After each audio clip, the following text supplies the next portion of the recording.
I'm going to do like a couple quick announcements and then we're all right. Well, I think we're going to get started. This is our last session of the day. Thanks for sticking with us. Um, that pesticide credit check-in scan, you're going to do the same thing on the way out, and you're also going to sign those traditional sheets. Like I said, we're kind of just hedging all our bets this year to make sure we get everyone's information. Hopefully, we're going to move to the digital check-in, check-out system because I think it's going to get people through the door a lot faster in the future. And then I know we're going to try to do a little session feedback at the end. We haven't had a lot of success, but if you have a chance to pull your phones out toward the end of the talks during Chris's talk to get ready to give us a little bit of feedback, that I can't express enough how helpful that is to us in showing people the impact of this event and also making sure we give you information that you're interested in. So with all of that, I will introduce Tom Walters with Walters Ag Research and Sashi Kanangara with Simon Fraser University, who are going to present a blueberry scorch update. Take it away, Tom. Thank you. So I'm going to take the first part of this talk, and I'll be giving you some information about the field part of things, sampling, what we've seen in the field, what the results might mean for us here in Washington State with this newer for us problem. And Sashi is going to talk about some of the testing development that she and Jim Matson from Simon Fraser University have done to help us figure this disease out better than we have so far. We also have working on this project, Jason Meyer and Julie Pond from the Northwest Berry Foundation. They have done a lot of excellent survey work in Oregon that complements this Washington work, since this turns out to be a virus that's a shared problem for all of us in Washington, Oregon, and BC. Let's see. I'm going to do something a little unusual since I'm going to be handing the podium off here. I'm going to give my thank you slide right now. So it's a thank you for our grower cooperators. I'm not going to mention grower cooperators because part of this survey is guaranteeing that folks can be confidential. So no names, but thank you to all the folks who have cooperated. We really appreciate you letting us into their fields. Also to Peter Ellis and Gerda de Villiers from Phytodiagnostics. They have done all of the ELISA testing on this work and more. They've passed samples on to folks. They've coordinated. They've helped us with troubleshooting. They've been an enormous resource to us. Also, I want to thank the funders, Washington Blueberry Commission, Oregon Blueberry Commission, and something called the Northwest Center for Small Fruit Research, which it occurred to me that you may not know what the Northwest Center for Small Fruit Research is. It's an organization that partners with researchers, and they do three things really. They do advocacy for small fruit research in Washington, D.C. to get federal dollars to go to small fruit research. There's a forum, an annual conference for information exchange, and there's a competitive grants program, which sounds just fine until you realize that this particular competitive grants program is all funded based on industry priorities. So if you're a Washington blueberry grower, your Blueberry Commission sets the research priorities for the Blueberry Commission's work, but that's also the research priorities that the Northwest Center uses. So it's a way to get federal dollars to address the research needs that you want as blueberry growers. Okay, so that's enough of advertisement hour. Blueberry scorch virus, a little bit of background for anybody who's not really familiar with it. It's a Carla virus related to potato virus S. It's spread by aphids, as the other Carla viruses are, mostly mid-May to mid-August. It's a fairly long season, which means that if scorch is present, you have to control aphids for the whole season, not only period after bloom. Our most common aphids around here are usually the Ericaphis aphids, but they're not the only ones that we have. It can also be spread on infected nursery stock. So, be careful if you're buying new plants for a planting, always be sure they're coming from a tested source. That's the first and most important step you can take in dealing with scorch.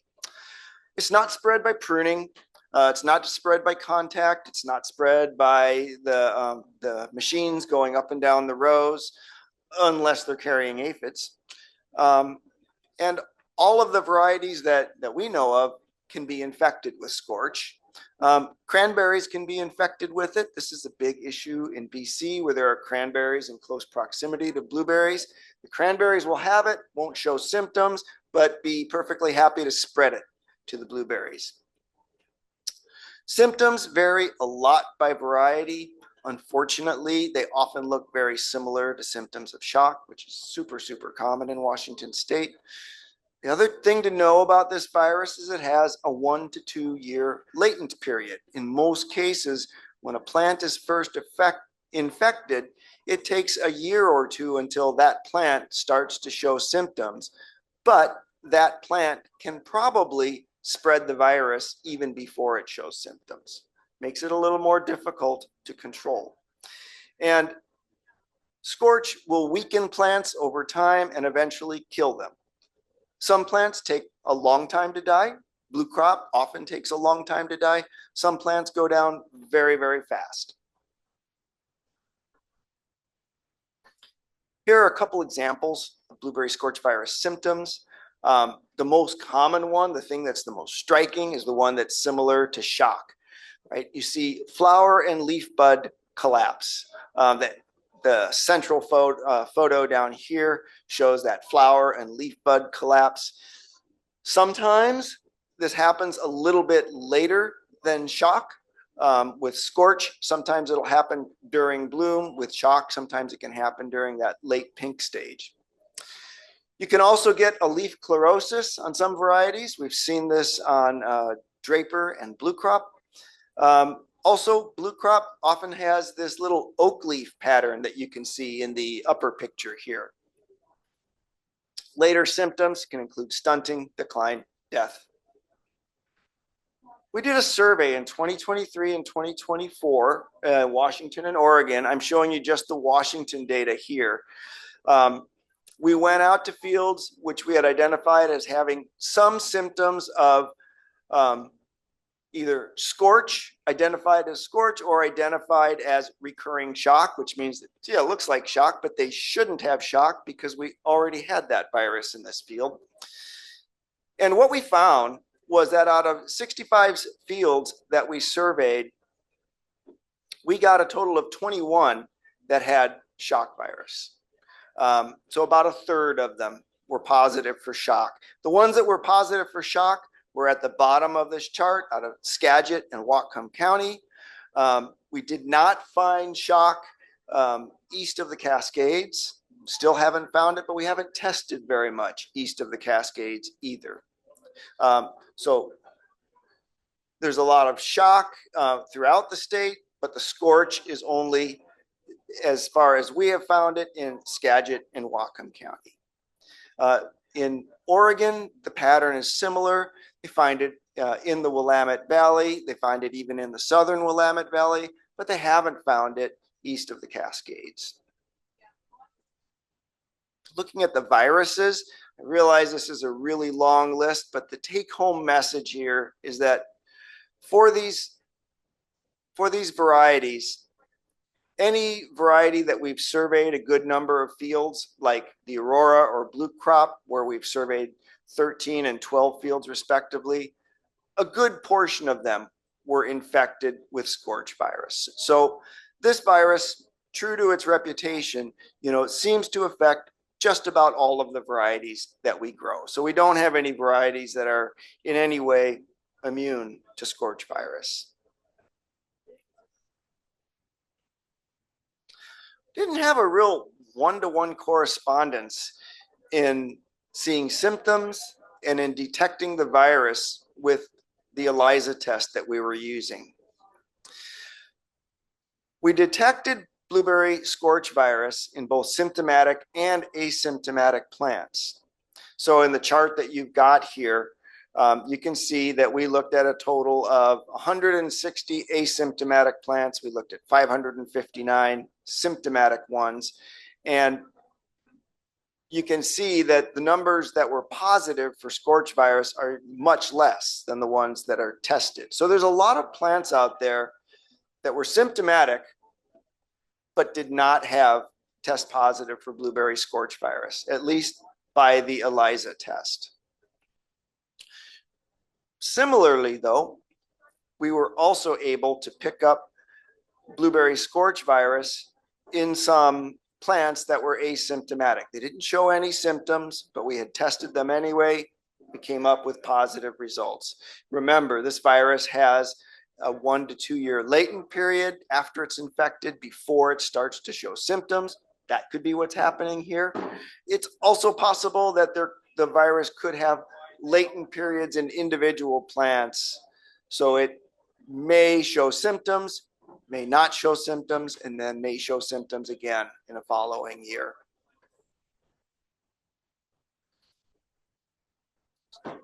So this is an example of one of the fields we looked at. In this field, this is a field of Liberty. We looked at 10 symptomatic plants. And in the first row here, you can see ELISA results from those 10 symptomatic plants. And if you look, you see most of the entries there are little green minus signs, and there's 2 plus signs. So those are the 2 that tested positive for scorch by ELISA, 2 out of 10, right? When we looked in more depth, what we found was that with the test that Sachi is going to tell you about in a little bit, it's a much more sensitive test, qPCR test. And what she found was that she actually 8 out of those 10 plants were positive for scorch, not just 2. You can see in that second row, it says BLSCV qPCR, and you can see there are only 2 numbers in green. The other numbers are all in red. The threshold for a positive test here is that if it takes 30 cycles or more in order to get a recognizable result. You can see in the 2 that were positive by ELISA, it didn't take very many cycles. It only took 14 or 12 cycles to get a positive result, meaning there was more virus in those samples. So there was less virus, but still some blueberry scorch virus in these other 6 out of 10 samples. So through Sachi's testing, what we've been able to discover is that there are a lot of symptomatic plants out there that contain scorch virus, but don't necessarily test positive by ELISA. That doesn't mean that the ELISA test isn't worthwhile. It's very worthwhile. If we had gone into this field not knowing anything, the ELISA test still would have told us the important thing here. Scorch is present in this field. It needs to be managed as a field that has scorch in it. The grower needs to pay close attention to aphid management the entire season. So it would have given us the critical message. But it explains why you can test a lot of symptomatic plants with ELISA and not find positive results on each one. So that was the case in this field. That was the case in a number of other fields. But the picture's a little more complicated than that. Sachi is going to address this a little bit when she talks to you in a bit. But we also had one field in which we had a cluster of symptomatic plants. We tested 10 of them. One of them tested positive by ELISA for scorch. None of the others tested positive for scorch by ELISA or by qPCR or by any other methods. So in many of our fields in Washington, we have some plants that have a lot of scorch, some plants that have a little scorch, but we also have some fields that have small numbers of plants with scorch and plants that have symptoms that we still can't explain. So we're gaining on it. We're explaining more of the symptoms that we see. We're much better able to recognize the virus and to detect it, but we still can't explain everything.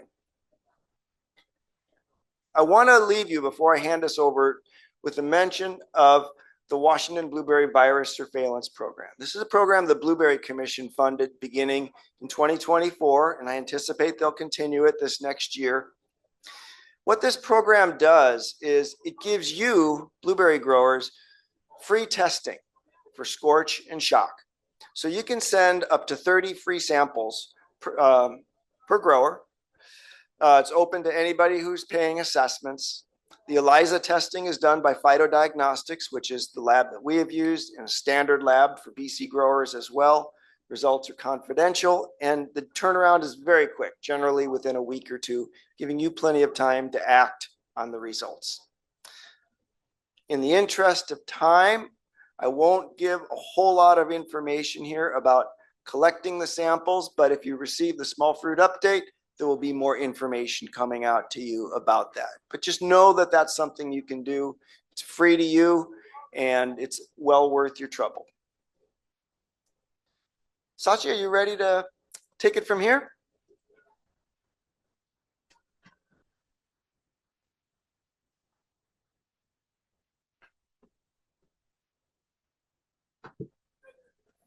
Hi, it's nice to talk in front of you. So, as Tom mentioned, I'm working under the supervision of Dr. Jim Madison at Simon Fraser University. So, we are focused on identifying the disease-causing viruses in blueberries, especially the blueberry scorch virus and shock virus. And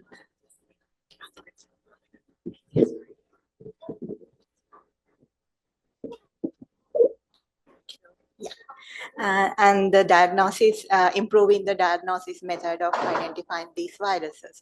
So recently we did a survey in British Columbia, Canada. So we gathered a lot of blueberry samples with symptoms of scorch virus, and we did next generation sequencing to identify the virus that in this plant. So during this study, we found that many new variants of scorch virus, or the types of scorch virus, and also few new variants of shock virus. So you may be familiar with the name variants during the COVID pandemic, that they were talking about a lot of new variants coming over the time. So same as that plant virus can also change over the time.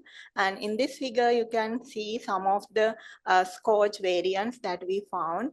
So the different colors in the letter shows the variation. So you see how much they vary from each other.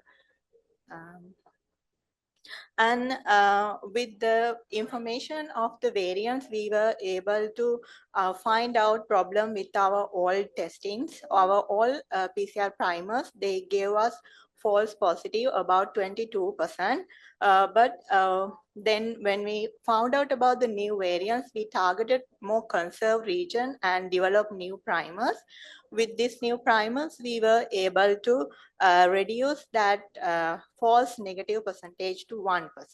So this is a proof that developed or improved detection method can help us for identification of virus. So later we develop a virus variant insensitive assay to for the scorch virus detection. So here we found the beginning of the scorch virus genome is very stable, and it's unlikely to change over the time, like the previous figure I showed you. So in this figure, you can see like it's not very different colors. You can see all they are very similar to each other. So we found this region as a good target to develop ultra conserved test. So we tested this assay and then validated it by regular PCR and also sequencing, and to confirm that we are getting the signals from the scorch virus. So then we use this ultra-conserved qPCR, or we call it as UC-qPCR, to test the samples from Washington State. So these samples that we received, all of them contain Scorch-like symptoms, including severe, mild, and chlorotic symptoms. However, traditional ELISA testings only gave like 32% positive. But when we tested these plants with ultra qPCR assays, we were able to increase that percentage to 74%. So in this graph, this first half shows you the ELISA positive samples, and the results from the ultra qPCR assay was positive for these plants, and they contain highest level of Scorch virus content. And when look at the second part, these plants, they are negative for the ELISA, but they are positive by the qPCR assays. So however, they contain like low level of Scorch virus compared to the ELISA positive samples. And still we had some a few number of samples that are ELISA negative and also qPCR negative samples. So interestingly, I think you can see here that most of these samples are coming from the DN, same field, and also they contain mild chlorotic symptoms compared to other plants. And we also tested all of these samples for shock virus using qPCR, and we saw that most of them are contain shock virus, and the yellow bar shows the level of shock virus. And it's not surprising for us because shock viruses went through these fields some time ago. So it's likely to that they contain shock virus. However, we cannot say that those Scorch negative plants, they contain shock, but we cannot say that these symptoms are caused by this presence of the shock virus. So let's summarize the findings that we found so far. So by testing this population, we saw that ELISA gives us only 32% positive rate. But with the ultra qPCR, we were able to increase that percentage to 74%. So with that, we were able to detect most of the samples that are falsely negative by ELISA. And this is also true for the shock virus. So which means that we can use this qPCR assays to improve the diagnostic and increase the accuracy and also the sensitivity. However, we still have some of the plants that test negative for both Scorch and shock, for both by ELISA and qPCR, the last set of samples. So we did test for minor viruses, all of these samples. So these include the recently found viruses, luteovirus and tLRNA. So we found them in BC blueberries recently. And in this graph, you can see that yellow and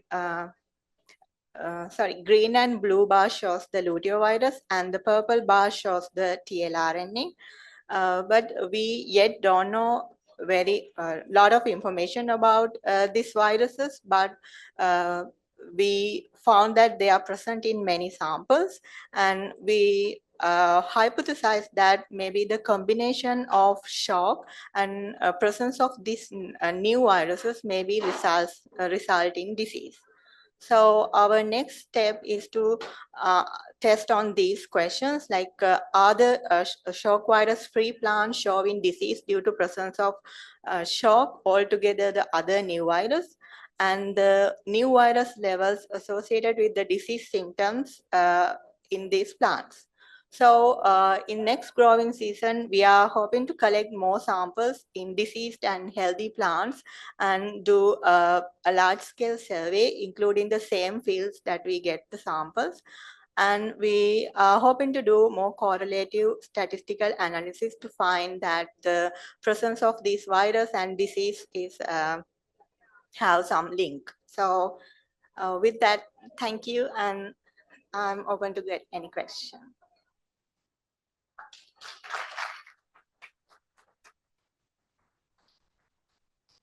Awesome. Thank you so much. Does anybody have any questions?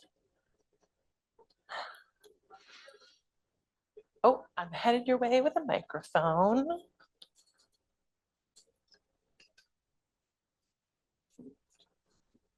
On some of the samples where you had to cycle close to 30 times, might be a question for you. Are those samples, are those plants still able to transmit virus, or were they so low that they wouldn't be an issue? So I think the short and the most honest answer to that question is I don't know. I don't know what it means that it took so many cycles to find the virus. I think if it had been just one or two plants that were like that, I would have thought, we have a little contamination problem there. You know, as Jim Madison said, maybe an aphid pooed on that plant or something. But there's a lot more than that. There's many in nearly all of the fields that we've looked at. So the virus is present there, but I don't really know what to make of it at this point. This is my first year at having any results with the qPCR, so I'm just learning to understand what that is. I do know that back when I had only the ELISA to use, I would see patterns in which I would go into a field, I would see a lot of symptoms, I would get some ELISA positives, mostly only on the plants that were symptomatic. And then that was it. And then I would come back another year and other plants, sometimes the same plants, would show symptoms again. And it generally seemed to be that with the ELISA test, that the testing seemed to only be triggered in symptomatic plants in many cases, not in all. Like if you remember the slide that I showed, we had about 1 in 4 symptomatic plants that was ELISA positive, but only about 1 in 8 asymptomatic plants that was ELISA positive.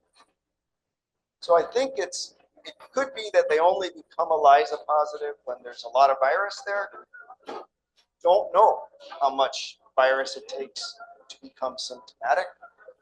I don't know if having a little bit of virus this year means that there might be a lot of virus in that plant next year. That plant endures different circumstances.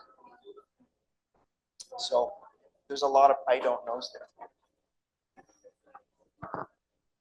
Sounds like we're going to have to do these next steps. Any more questions? We have time for probably one more.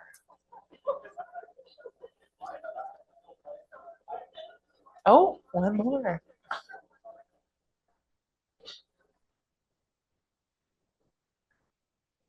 Hi, sorry, I don't know if you mentioned this at the beginning, but are these new primers developed by your lab, or have they been validated?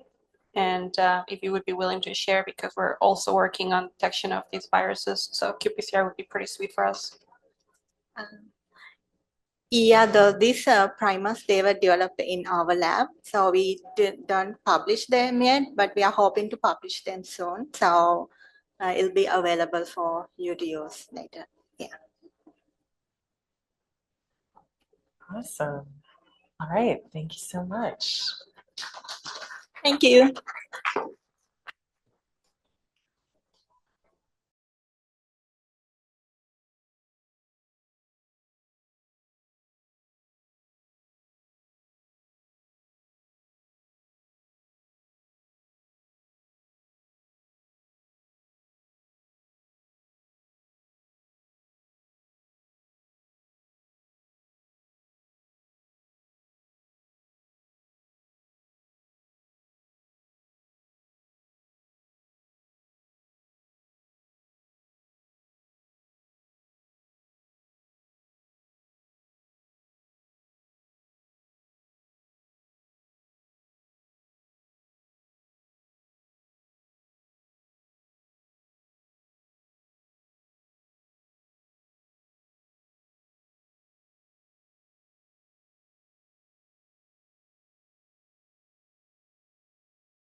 All right.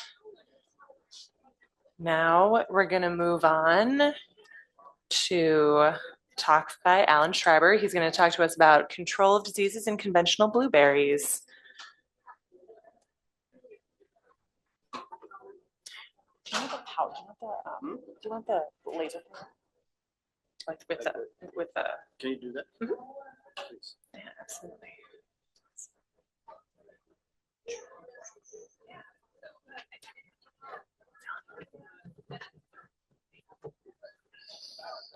All right, I'm going to jump into this presentation.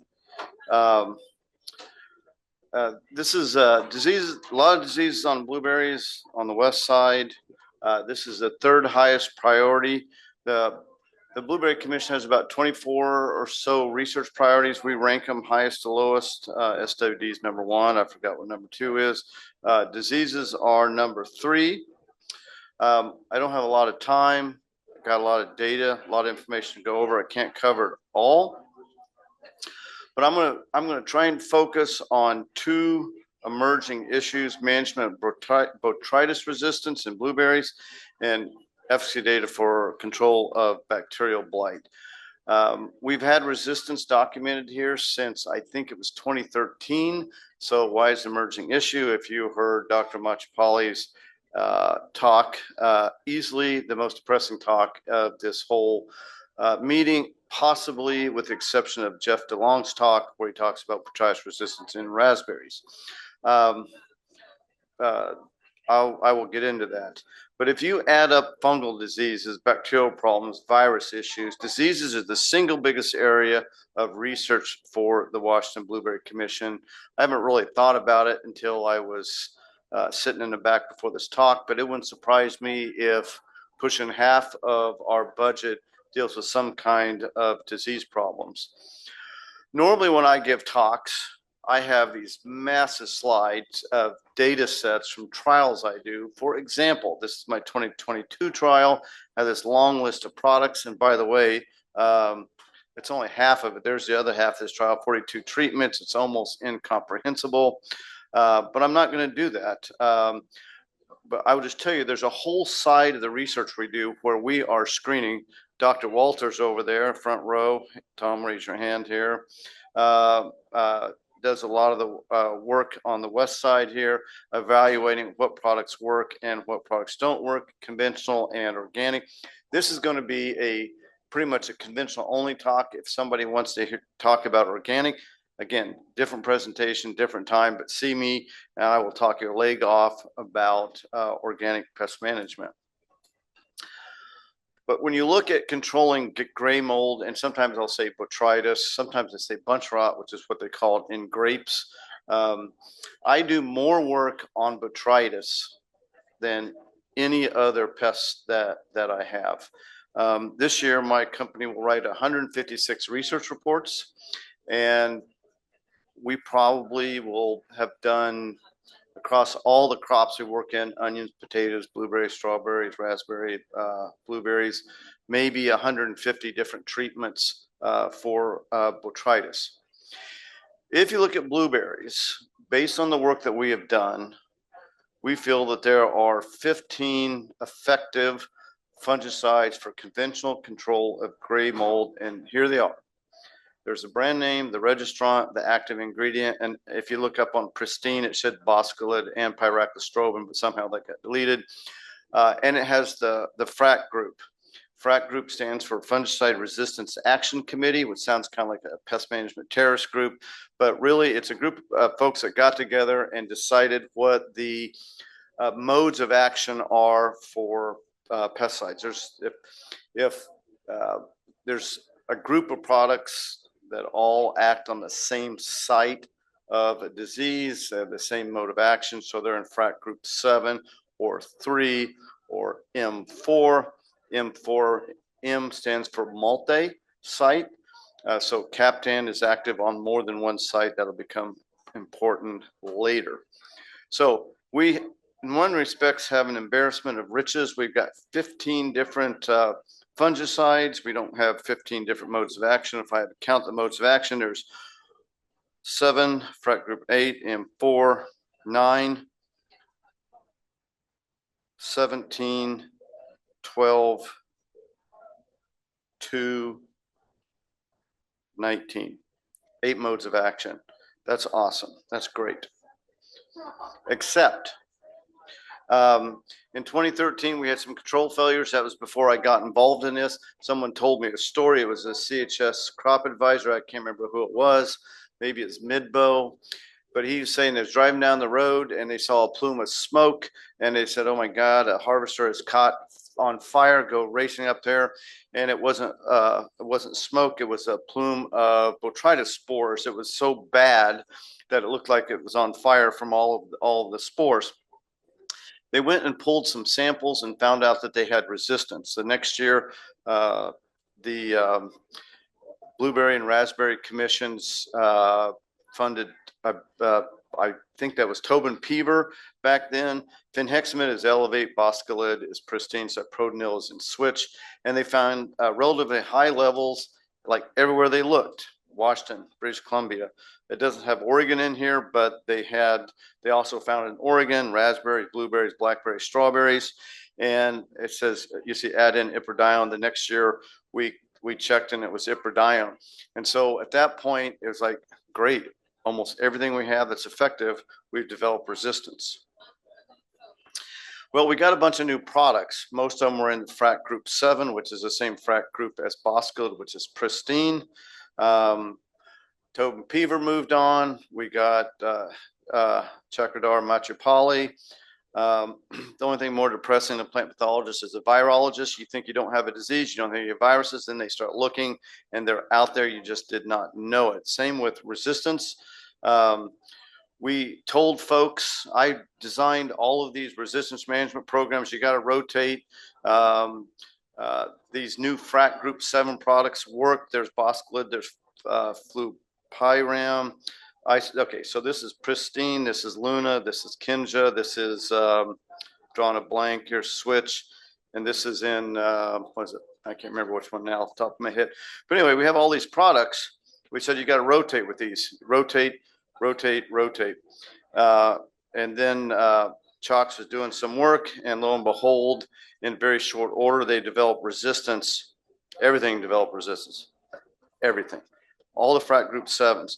And this is the one that kind of really rung my bell on this one. Someone help me out here. Is Chalks, are you in here, or Jeff DeLong? What is it? What's the brand name for Flupoxypyrax? I'm drawing a blank now. I know I live and breathe this. I'm drawing a blank. Oh, Xemium. Xemium. This product, we have resistance. 42.2% of the samples tested resistant to this product. It's never been used on blueberries. That is the perfect example of something's called cross resistance. They've developed resistance to the other frac group 7 products, and it confers resistance to all the other ones in that group, or maybe not all, but depending on the mutation, I'll get into that. This is a simply awful, awful situation. I swiped this slide from Chalks. I don't remember why I had those things up, but this is the one I want to get to. Talk about depressing. 75% of the botrytis samples, and this is all blueberries, right, Chalks? All blueberries. Jeff, you said you have a worse set of data, right? Jeff has a worse set of data than for raspberries. And the reason is raspberries is more susceptible to botrytis and blueberries, and raspberries have fewer products and fewer active ingredients, so they're screwed worse than blueberries are screwed. Now, again, I'm swiping Chalk's data. It was just so powerful and so persuasive. So this is chemical class resistance. 25% of them had no resistance. 12.8% was resistant to one chemical class. This one, 12% was resistant to 2 chemical class, 3 chemical class. 24% was resistant to 4 classes. 10% were 5 classes. This is Armageddon. I mean, this is horrific. The only reason that we have not lost control of botrytis is the fact that we have not had conditions conducive for botrytis. When we do, we may go back to the point where there are harvesters going through that kicking up things that look like plumes of smoke. To make things worse, here are some of these products. Xemium isn't on here. These are the mutations. There's different mutations out there, and the different mutations confer resistance differently. If you have H272R, all of these products will work except for boscalid. If you have this one, Fontell's doesn't work, but Kinja and Luna Tranquility was. Miravoss Prime doesn't, Pristine doesn't, Propulse does, Xemium, although Xemium doesn't. If you're lucky enough to have 272V, nothing works. Also for these as well, nothing works. If you have it, you can't control it with a frac group 7. And boscalid, it's not good. In 2025, 62% was H272. This is back when we were developing these resistance management programs, and we said you can rotate with these other frac group 7s and be successful. And then there's H272R is right here. Y is right here. So you had options, but that's what we had in 2015. And so people listened. They rotated their chemistries. They did what they were supposed to do. And what they also did was killed off all of the susceptible isolates, leaving the new ones like 42% or 2301. The only thing that works against that one is Kinja. Almost a plug for the use of this product. 23% are here. So just remember, it used to be 38%. Now it's still 23%. 19%, nothing works against 272V. Nothing works against. We're seeing a shift. The ones that are susceptible, partially susceptible, are being wiped out, and allowing the ones that are more broadly resistant are starting to work their way through our population. So if you take that list that I have and you mark all the ones to which resistance has commonly been found, and Chalk, your data is mostly from Northwest Washington, correct? Yes. All these ones in blue, they have documented resistance to commonly. Now, the good news is we've got Captan and we have PhD. These have multiple modes of action. They've been used for decades. Botrytis has not developed resistance to them any place in the world. That's going to be the secret sauce to managing resistance.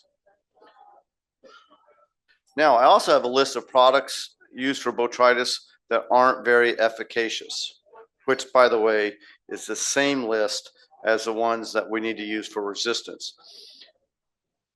So we need to be integrating Captan and PhD into our programs, but you probably don't want to be using them as standalone if you're at moderate to high pressure. They only work in 2 scenarios. For Captan, it only works if it's low pressure and you're on a low budget. So here's what you do. If you've had multiple years of Switch, Elevate, Pristine, and Roverall or Meteor, or in this case, actually, forget Roverall. Roverall is not registered on blueberries, it's registered on raspberries, but Meteor, you probably have resistance to one or more of them. And every conventional grower of blueberries in Northwest Washington has used these products. So virtually every grower has got resistance. The question is how much you got and to what? Now, if you use Pristine much, your fields probably have strains that have cross resistance to all the frac group 7s. it's probably a good idea to not use pristine, period. At least I'll say in berry crops. In berry crops, you are buying yourself a horrible, horrible future for disease pest management. So no, I got ahead of myself. You got a really big problem. Now I will tell you, when it first started out, everyone up here used Finhexamid or Elevate, and everybody got resistance to it. In Skagit, they were using more pristine. Down there, they did not have Elevate resistance.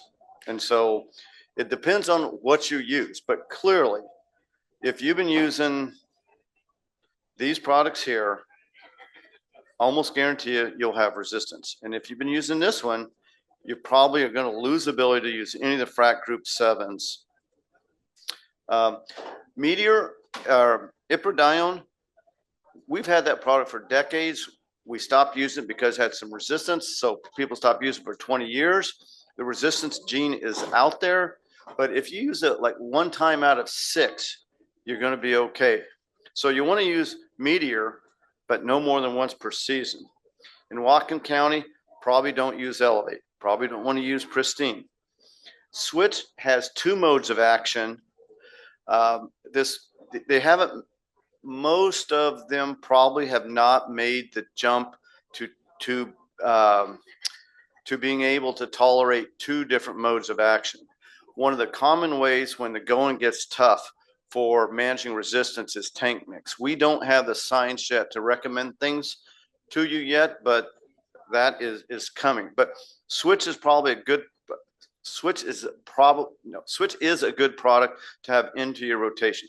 Tank mix Captan, but remember if your fruit goes to Canada, they've got a lower MRL. Use Captan 2 pounds per acre, include PhD in your program. Don't use any fungicide by itself more than twice in a row. Exception to this could be Captan and PhD. If possible, have your fields tested to determine what kind of disease resistance or what kind of mutation or mutations you have in your field. I can't make promises for Dr. Machipali, but he's the guy that does the work in this, and he's the guy that knows how to check your field for mutations. I know he's got limited capacity, but it would be a good idea to know what you're dealing with. So here we go. Tank mix, Captan, and PhD. Rotate with PhD, Captan, Iprodione. Don't apply any frac group 7 product more than twice in a season. Don't use different frac group 7 products consecutively. Try to include Switch. Okay, there's a new product, Miravoss Prime. I'll get into that more. It could be the hot new ticket. Recognizing it is a package mix of 2 AIs, one of which we've had resistance to.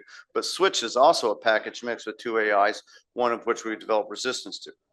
The sequence of the products you use matter greatly.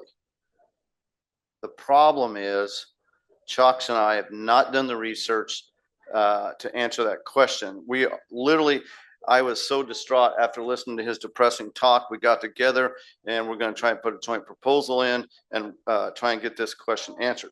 What we're going to try and do is we're going to type some fields, see what they've got, what kind of resistance mechanisms, design programs, and see if we can bust those resistance programs by using very specific sequences of products. Several of these products can be used for other diseases, and this needs to be a factor in your disease management process. For example, if you were using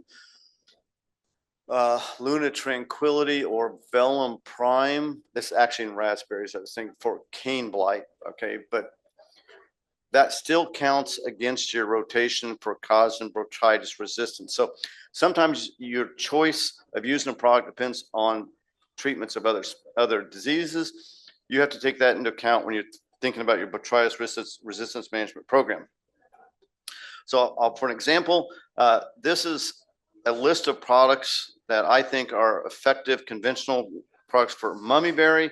The 3 in blue also, or 4 in here, can be used for mummyberry, also can be used for botrytis. If you're using them for mummyberry, that has to count against your calculation for botrytis. So Maybe you want to try and control mummyberry as much as possible with products that you want to, and not use the products you might want to use for botrytis, until you get to the point where you want to control mummyberry and botrytis, and then you use these products. So Miravoss Prime is a brand new product. I want to point out that it has adepidin and fludeoxonil. Chalks, have you tested adepidin? See, what's that? And okay, it's registered on blueberry, high bush blueberries, and strawberries. Miravoss, which is just adepidin, is registered on raspberries. Talk about that tomorrow. However, why is this said adepidin? Now, listen, I got these slides from Syngenta. That says adepidin and fludeoxonil, and then it says pyrimethamine and fludeoxonil. So it's not adepidin. It's pyriflumetin, and fludeoxonil. It's a 7 and 12. Here are the rates. What's interesting about this one, it has activity against alternaria, botrytis, mummyberry, and phomopsis. There's not a lot of fungicides that has that spectrum, but again, and also and anthracnose. Okay, alternaria, botrytis, mummyberry, phomopsis, and anthracnose. Not very many fungicides have that spectrum control, but it's because it has it's a package mix. So here's the use pattern. 0-day PHI. Here's some data that I have that just happens to show that it's very good against mummyberry. I want to talk about the remainder of my time for bacterial canker of blueberries. Again, this is a Tom and Alan project. Pseudomonas bad. So two things have made bacterial canker a much more significant problem. Dr. Stockwell, who is a collaborator on this project, did a survey and found widespread resistance to copper in Pseudomonas. She went to Eastern Washington, where we think we don't have a problem with it. We don't spray for copper, and found resistance over in Eastern Washington where we don't treat with copper because we don't think we have a problem with Pseudomonas. The other issue is they have developed some varieties that have increased sensitivity. And so it has become a really big deal. I've been told that Clipsal growers are losing about 1 year's growth out of 3 in the 1 year out of the first 3 growth to bacterial canker. There's little, if any, screening work been done with bactericides on blueberries for Pseudomonas. There's a ton of products registered. And so consulting with Dr. Stockwell, Tom and I got that, designed this program. We did a trial in the spring, a trial in the fall. Virginia and some industry reps helped us come up with a list of products. We put the trial out spring of 2024 in Whatcom County, just west of here, right, Tom? Just west of here. Rating in May, data analyzed. The spring results were used to refine the use patterns, throw out some things that didn't work, include some new products. Fall trial put out in November, no symptoms yet. Tom, don't we assume we're gonna have to wait till next spring for the results? Don't cross your fingers. You're gonna be successful. We did up to 4 applications in the spring. We did up to 2 applications in the fall. We did it 25%. And did you get it at 75% leaf drop? Meaning it was 45, 50%. All right, good enough for my standards. So here's some results we have. We actually got, I would tell you, Pseudomonas is a very difficult pest to work with. It's very difficult to evaluate. Is that fair, Tom? It's a learning experience, and Tom learns slowly. But what's really interesting is Alliette actually performed statistically poorer than the untreated check. It was worse than doing nothing, which I'm not sure what's up with that. But we evaluated the average length of the canker or the lesion. Going smaller number is better. Vaxiplant, which is SAR, it stimulates the plant. This program is Quava plus Lifeguard. By the way, that's an organic treatment. Captan had activity.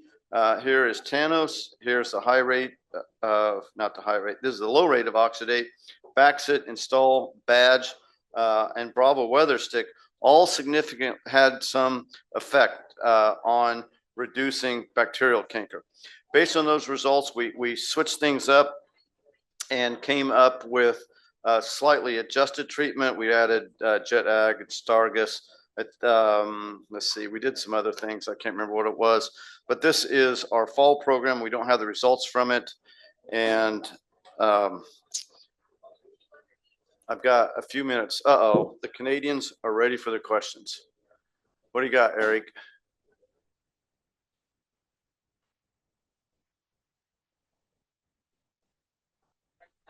Yes.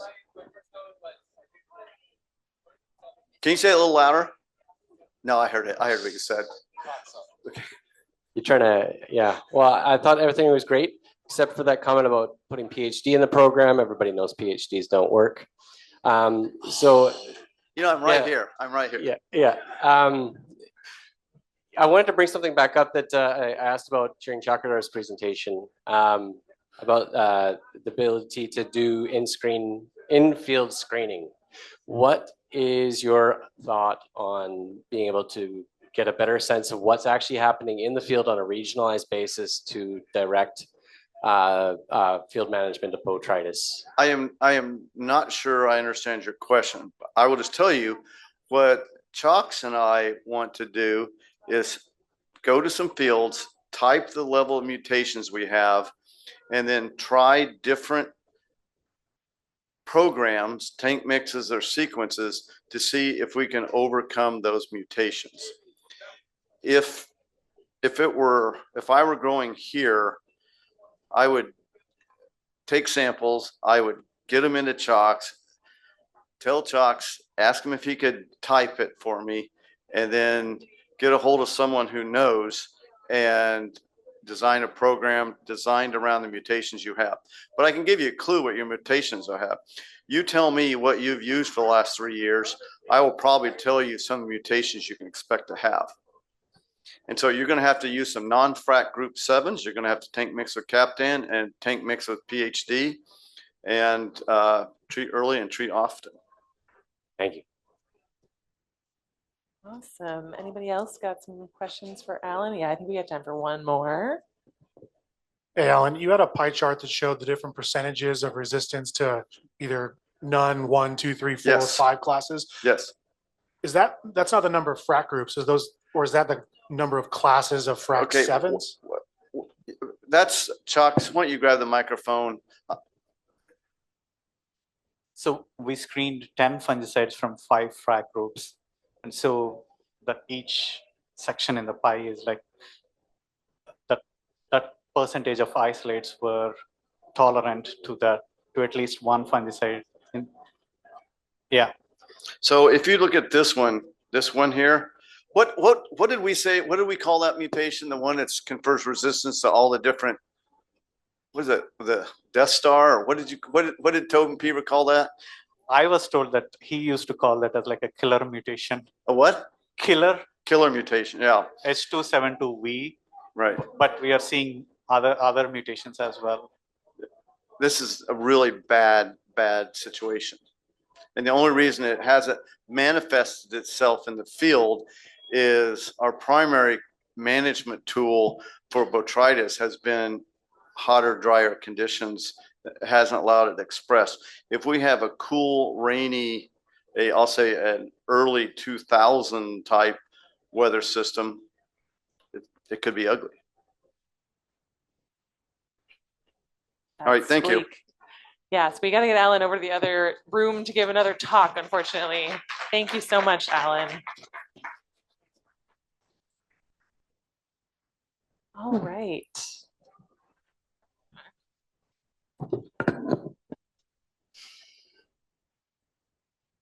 I gotta pull it up.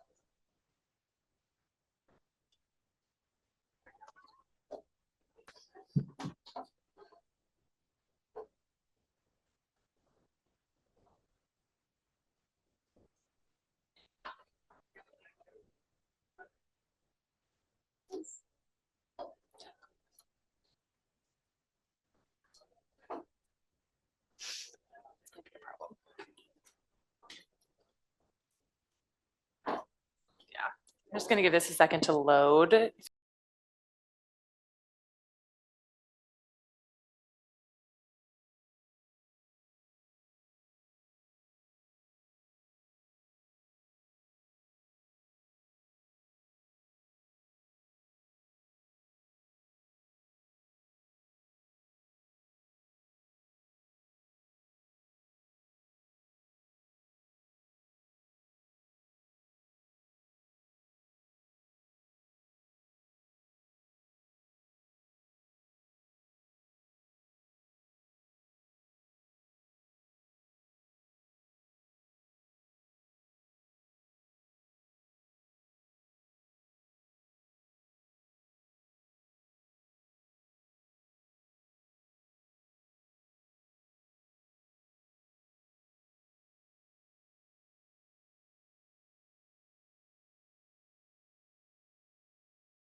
If you want to hold tight for 1 minute.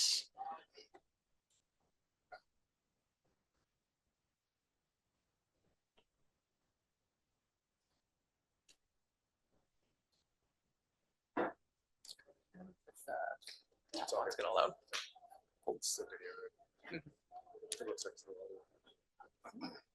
Nice. With the laser pointer. Okay. Well, with that, I'm going to introduce Chris Benedict, professor with Washington State University, talking to us about spot spray technology for use in small fruit production. Take it away, Chris. Thanks, Betsy. I'm just going to actually play this video again. So I spoke about this last year. This is a project that's been actually going on since 2021. It started with an intensive weed survey that we did in commercial fields, and I'll actually talk about that. But what we're looking at is a video of a spot sprayer that we trialed in 23 and 24. And I'm going to talk about that as well as a second project that I'll get to in the end.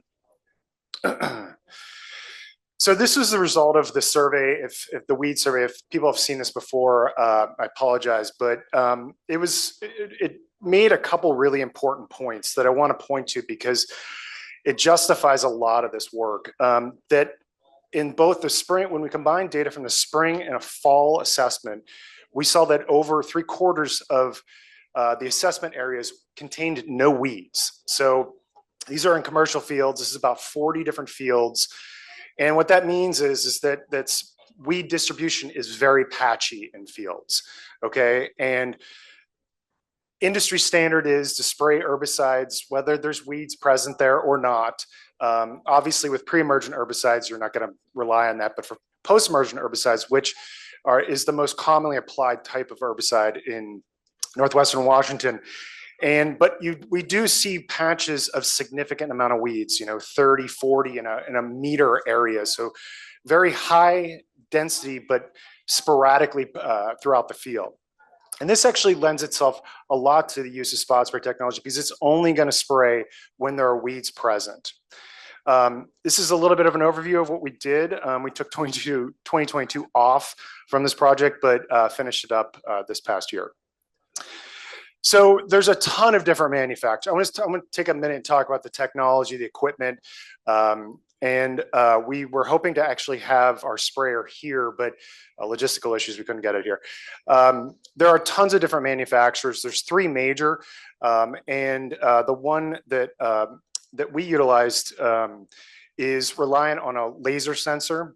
And you can see that sort of on the soil here, that's that red line. And as the boom passes over the hill of the field, if it senses something that's green, it triggers that nozzle. And you can see in this video here, this boom, we had a single side boom, had 4 different nozzles. So there's 4 zones that are controlled by that spray, by that sensor.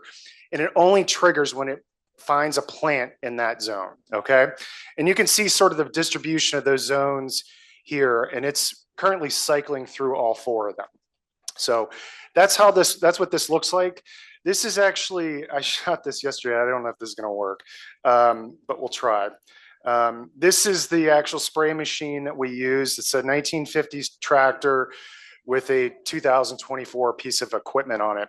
But what it consists of, the point of what I wanted to show you here is there's essentially 3 components. This image isn't great, but there's the sensor itself, and then the solenoids that it controls.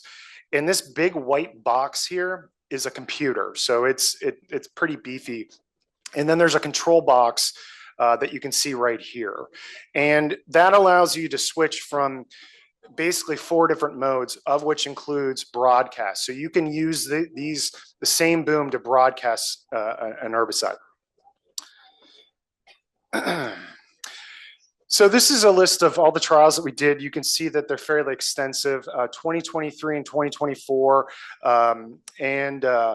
tested it both in blueberries and in raspberries. I'm not going to go through this, but 2023, we only had post-harvest applications, and in 2024, we had both pre and post-harvest. It initially, sort of observations is that it would work really well pre-harvest, where there already is low weed density. But you can imagine in caneberry situation, you've got primocanes coming up, so they're triggering that machine just as much as any weed would, right? Which isn't necessarily a bad thing if you're at the cane burning stage. So this is how we assessed everything. We had a pre-application, just prior to the application, weeds were counted and the height measured, the herbicide that was applied, and we measured the amount of herbicide that was applied for each and every plot. And we did that for both of the treatments. We had a spot spray treatment and a broadcast treatment. Timings of herbicide applications were driven by growers. And then at 14 days after that, we recounted those same quadrants and weed biomass was taken, and then a couple visual assessments were done. And then additional visual assessment occurred about 2 weeks after that. This is our way of sort of tracking that change in that population in time. So I'm going to go through a number of these fairly quickly, and they're going to all pretty much look the same. This is the amount of product that we applied. What's important here is actually look down here. This kind of gives you the take-home message. In 2023, the spot sprayer reduced between 2.5% and 72% of herbicide that was applied by the broadcast sprayer. So up to 3/4 of that total amount of product applied. This is in a post-harvest situation. And I should mention, let me just hide this. This is in blueberries. And what we saw in 2024 that we did not have as dramatic as a reduction, but that occurred anywhere between 0 and a third reduction. Now I'm going to come back to these numbers later when we talk about economics, but we look at raspberries. Nope. And one of the things I want to point out is that in some of these trials, we applied the same amount of herbicide with that spot sprayer as much as a broadcast. And part of that has to do with that it's triggered by anything that's green. I showed this image last year. This is moss, very common thing on fields. I think that there might be a discussion if this technology is adopted widely about possibly trying to manage that. There's sprayable products that you could actually apply to take care of that. But obviously in a fresh sawdust situation, that's going to be totally different. But so let's look at, now we're going to first look at weeds and blueberries. And again, we did a pre-count and a post-count. I'm only showing you the post-count. What you're looking for here is when it comes to the weed population, spot spray technology should act the same as broadcast, if not better, right? If we're trying to replace a technology, we want it to act the same way as our previously adopted technology, right? So, and what we find here is across both years and across a couple different trials, there was no difference in weed density after application. So the spot spray was as effective. What that means is that spot spray is as effective at reducing weed populations as the broadcast. The same goes for biomass. One of the things that you'll note is, anyone that's been out in berry fields, is sometimes you'll get a couple big, really big weeds. And what they're doing is they're creating the future populations, essentially. Weed biomass is very correlated with weed seed production. And so this is a good proxy for our ability to reduce that seed production in those fields. And what we saw across both years and both trials is that there was no significantly higher amount of weed biomass in those spot spray trials compared to the broadcast. So we're going to switch over to raspberries, and I'll bounce through this a little bit more quickly. 2023, between a 20% and a 53% reduction in herbicide. And then in 2024, there was a lot more trials, but that range went anywhere from they were the same or up to 71% reduction in herbicide application. Now, as we saw in blueberries, there was no differences between these treatments. Again, that means that the spot sprayer is as effective, and also no differences in weed biomass. Now, this is where kind of the rubber hits the roads. This is all about economics, right? That sprayer that I showed you costs about $10,000. It's a single boom. It's on one side of the row. Most growers are hitting 2, if not 4 at once. And that 4-zone sprayer is going to have to be on each side of the hill. So just do the math there. But what's interesting here is if we look at those, at the results of both blueberries and raspberries, we see, and I picked 3 scenarios. These are kind of lowish reductions in herbicide and highish reductions in herbicide. So spot spray, this 10% means it reduced herbicide application by 10% versus 33% versus 72%. So high and low. And then we compare that to broadcast. And we just look at herbicide costs, right? We're not talking about equipment. We're talking about what it costs to apply that product, because herbicides are not cheap, as many of you know. And what you can see is in a low sort of ability to reduce herbicide, the 10%, that the cost is obviously less than broadcast. But what it gets interesting is when you look at this 72%, that high range, it's 3 applications in a given, let's say in a given year, are cheaper than 1 application of broadcast herbicide. Okay, so what that means in the case of blueberries, and what that means is that the payoff period for this is roughly about 6 to 7 years.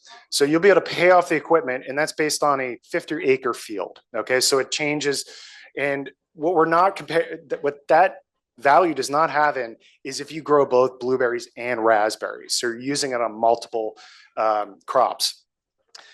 And in raspberries, same scenario as you can imagine, 2 or 3 applications at that moderate reduction in herbicide or that high reduction in herbicide are less expensive than a single application of broadcast. So this technology at this point has shown that it can reduce money. What isn't so great about it? Let's talk about that. So as I mentioned, variable reduction. So that's going to be different for each grower, for each field. And I think if you're serious about looking at this, you might want to look at how dense your weeds are and look at, we're going to put out a publication where it's going to have a relationship between cost of return and weed density. So you could actually estimate whether or not this is going to be an economic thing, economically viable. And I mentioned similar herbicide delivery and reduction of weed biomass.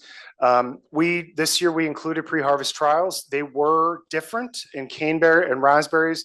They were much more complicated because of the caneberries. And what can result from that is a spotty application of cane burning. So if you're using that, I would not suggest using the spot sprayer during that time period for cane burning, but it can work in and around it.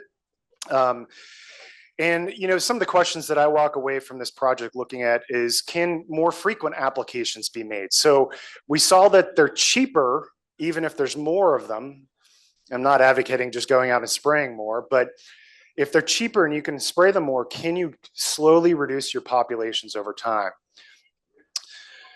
Could there be cluster applications where you go in and you apply both a post-emergence and a pre-emergent? Multiple product delivery. Some of the other new sprayers in things like corn and wheat, they have dual nozzles and they can apply both at the same time. What I've seen, a lot of this technology is used in Eastern Washington. What I've seen over there is some really interesting innovation where they have using a sensor with a post-emergent and they're applying a pre-emergent with a second nozzle. They have 2 different tanks and they're making that. I think that's something to possibly look at for this industry because we have, as many of you know, we have very narrow windows of opportunities to actually knock back weed populations.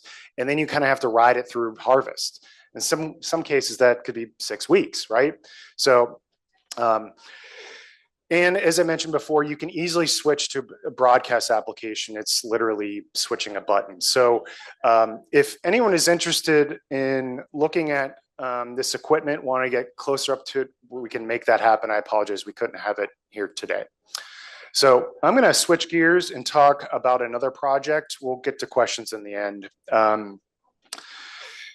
So after, as I mentioned in that weed survey, we identified weeds to species. And so we have a pretty good idea of what is sort of causing the problems in a lot of fields. And I think it's a fairly thorough documentation of that.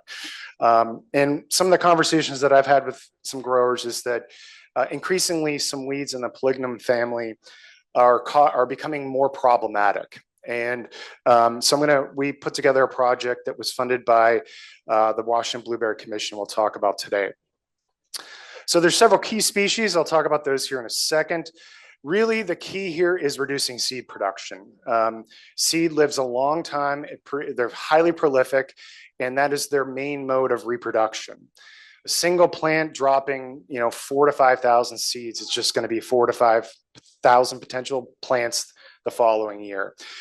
Some of these species, their seed half-life is 15 to 20 years. So any one seed rain event can have significant impacts for years to come. There are several herbicides registered in in this case, blueberries. But timing is really critical. And that's where this project sort of attempted to take a tact at this, is to find better windows for when apply herbicides to control these weeds. And lastly, a predictable seed reduction tool, I think, could be really helpful. This would be driven by biology, some previous work that was done, I'll get into. So as I mentioned in that weed survey, this is the major weed families that we found.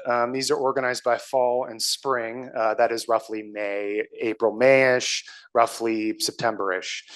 And we can see here, one thing that stood out to me is that the weeds in this family can represent up to 25% of the total weeds that we're seeing in commercial fields. And that is up from 5% from the spring. They're summer annuals. They're going to germinate late spring, early summer, but they're getting through herbicide programs. And that is, I think, a really key thing here. So I'm going to take a second, just talk a little bit about these. Most of you have seen these. This is prostrate knotweed. You typically see this growing in the grass alleys, and it will kind of creep into the hills. A lot of people make skirting applications to try to prevent that or knock it back. It is less prolific than the other two that I'll talk about, but it can produce a lot of biomass. Second is wild buckwheat. This one I think is probably the most problematic because it has this really lovely growth habit that can get up into the canopy. And once it gets up in there, even if you hit it with an herbicide and it's not a systemic herbicide, it's still going to keep maturing and produce seed and drop that seed right into that base. And any hand weeding crews you try to get in there, people tend to rip at it, and it just literally rips the bottom portion out and doesn't actually remove the plant. So again, and it will continue to produce seed thereafter.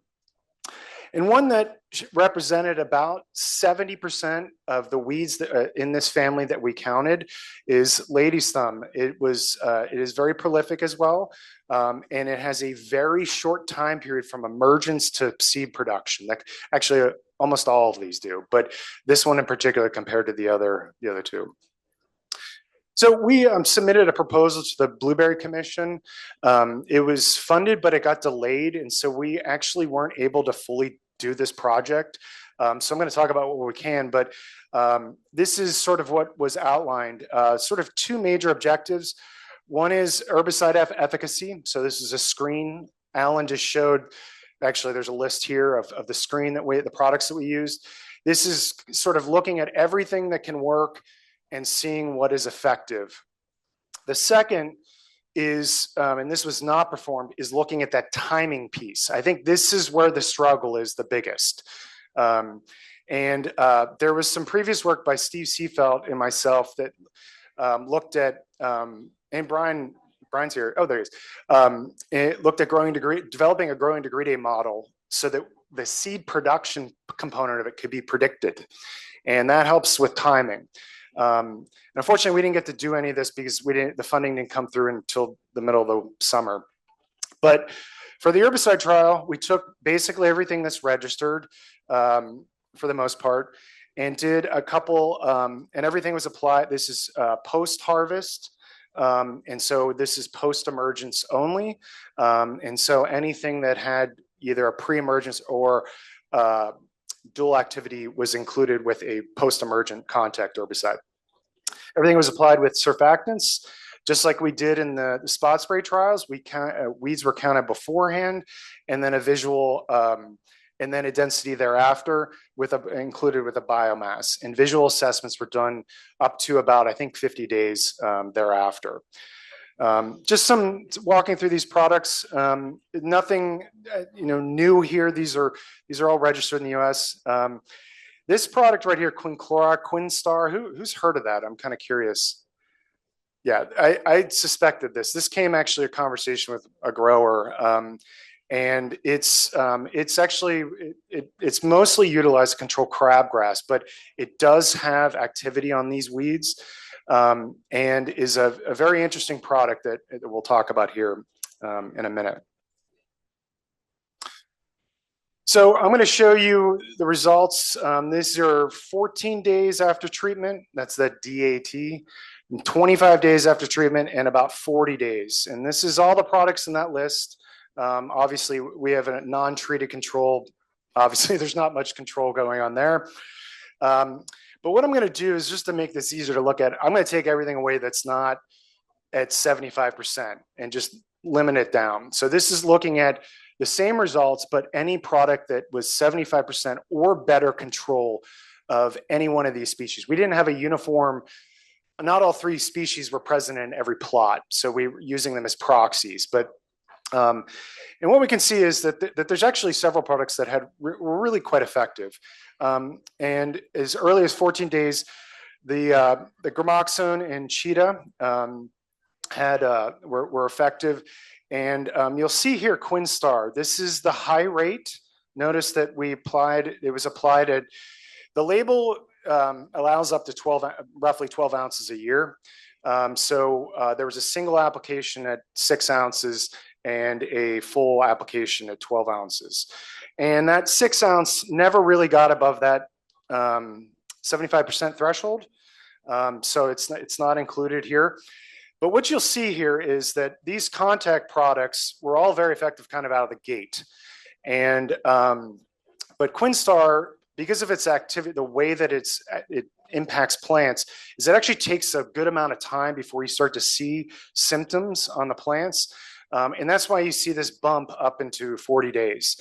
Now, what we didn't do yet, or we hopefully we'll be doing next year, this project's going to be resubmitted and hopefully we'll get funding early enough that we can do all of it, is to go back to these plots and look at what has changed over time. Because this is useful, but it's not meaningful, because what we need to do is reduce weed populations over time. These weeds that died out, some of them are still clinging into the canopy, and that seed production is more than likely, it's potentially there because simply of the biomass that was there. So, and as I just mentioned, really curiosity about what is the long-term weed reduction. This is the ultimate goal. A given year is one thing, but how do we reduce that seed production for the first part? That's getting that early season knockback and then preventing seed production post-harvest. And I mentioned this earlier, that twining or prostrate growth habit, herbicide efficacy can be highly variable, because you might contact one part of the plant and it's still able to survive on another part. Obviously, a systemic herbicide would be useful there, but we don't really have much in that that's safe to apply that close to plants. And then, as I mentioned, seed production in the context. Next year, we're hoping that the commission funds this again to do the whole work, is to look at applying the spring treatments based on growing degree days, because we know at a certain growing degree day threshold that plant is going to start setting seed, and it becomes a long-term threat rather than a short-term issue. So really hoping to include that. And as I mentioned, we'll expand some of the herbicides into those pre-harvests, including some pre-emergent products. And my hope is to do some estimates of seed production in the treatments. So with that, I'm going to put up Chakradar's survey. If you could, it's $20 you get, right? If you do this on Amazon, so take the 3 whatever minutes it does to do it. All your information's not held on to. I'll leave that up by during time if anyone has any questions. I know there's like food and drink right there. So if you don't have anything urgent, we can just move on to that part of the day. So any questions? Got one. Hey, Ark. Hey, you let us Canadians out of our cage and we just don't shut up. Yeah. Did you notice any spray drift issues with the spot sprayer, or were you using like a variable frequency drive or some sort of different nozzle so that when it was going on and off, it wasn't drifting? Yeah, that's a great question. And in fact, if you look at the manufacturer's handbook, they want you to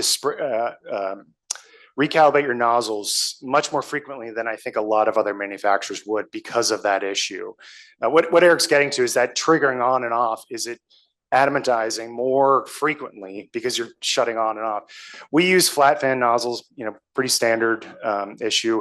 They don't, one thing I should mention is the system that we use, they have pre-programmed nozzles in it. So you can only use certain types of nozzles. And they do that because, well, it comes down to the mechanics within the solenoid, but that's it. Thanks for the question. Did I address that? Yeah, okay. And make sure to get your QR code scanned and get that. Is there certain ground speed for that laser?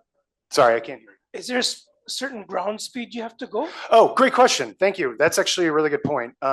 There's a GPS on that is included with this. So the faster you go, the quick, you have to program into it the distance between the sensor and the nozzle so it knows to delay it, right? So the faster you go, it's giving you real-time readout on your speed on that little display that I showed.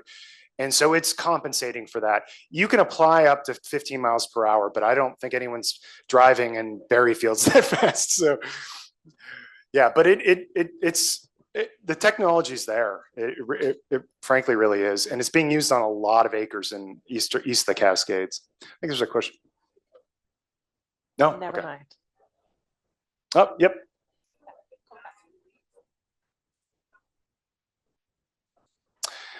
So I think the question was, if you have a big mass of weeds, does it slow down?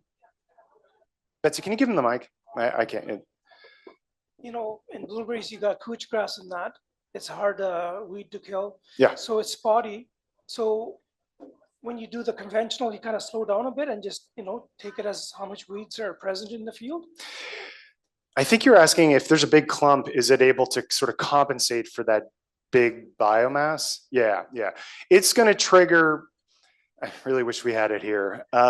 It's going to trigger based on, so it's two-dimensional, I'll put it that way. So it's not looking at, okay, here's biomass, I need to calculate how much herbicide to apply.